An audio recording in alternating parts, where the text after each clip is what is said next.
досымұлы жалайри атындағы орта мектеп гимназиясының 7-ші Ә сынып оқушысы Қаскен Амина. Мен бұл тәжірибеден лакмус эксперименті туралы айтамын.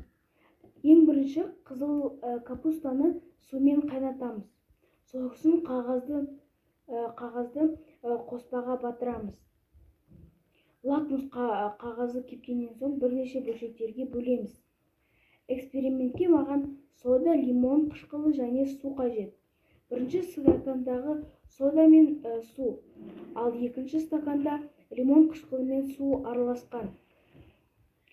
Екінші стаканға лакмус қағазын батырамыз.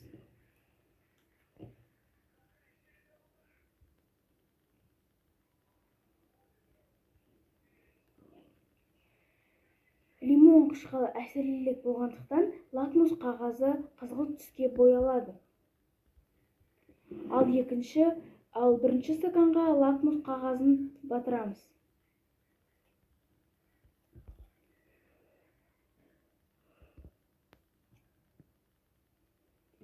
Ал екеуін салыстыра келсек, екінші стакандағы қоспа әсерлірек, өйткені лакмус қағазын қызыл түске бояды.